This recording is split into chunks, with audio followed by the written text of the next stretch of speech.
was an important day in the yard.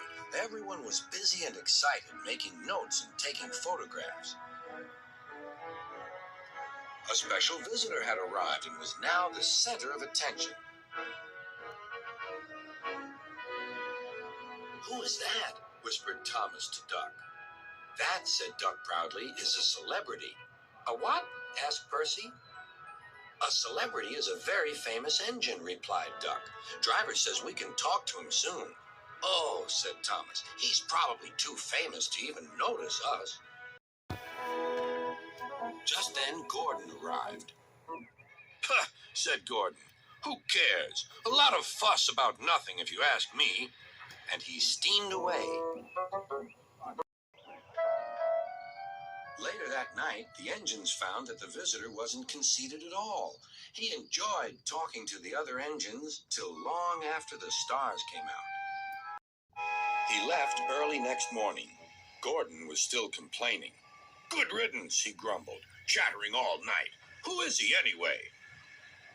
"Duck told you," replied Thomas. "He's famous." "As famous as me? Nonsense." "He's famouser than you. He went 100 miles an hour before you were even thought of." "Huh, so he says," huffed Gordon, "but I didn't like his looks." "He's got no dome. Never trust domeless engines. They're not respectable." "I never boast, but I'd say 100 miles an hour would be easy for me. Goodbye." Duck took some freight cars to Edward's station. "Hello," called Edward. "That famous engine through this morning. He whistled to me. Wasn't he kind?" "He's the finest engine in the world," replied Duck. Then he told Edward what Gordon had said. "Take no notice," soothed Edward. "He's just jealous. He thinks no engine should be famous but him. Look, he's coming now." Gordon was running very fast. His wheels pounded the rail. "He did it, I'll do it. He did it, I'll do it." Gordon's train rocketed past and was gone. "He'll knock himself to bits," chuckled Duck.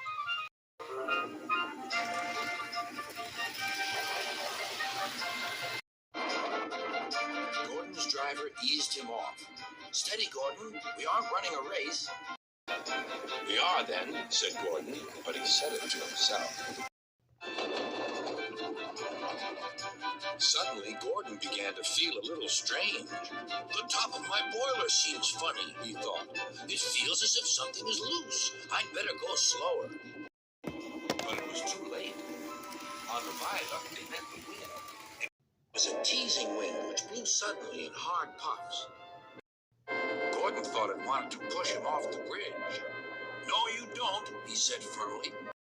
But the wind had other ideas. It curled around his boiler, crept under his loose dome, and lifted it off and away into the valley below.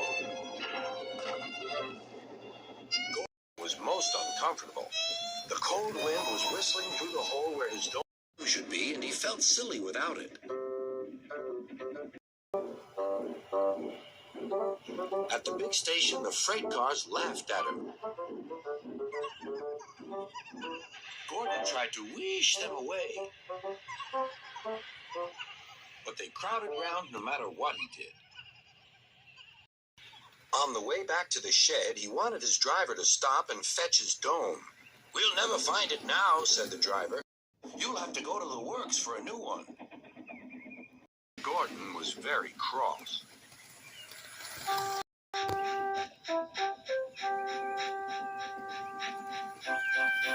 "I hope the shed is empty tonight," he huffed to himself. But all the engines were there waiting.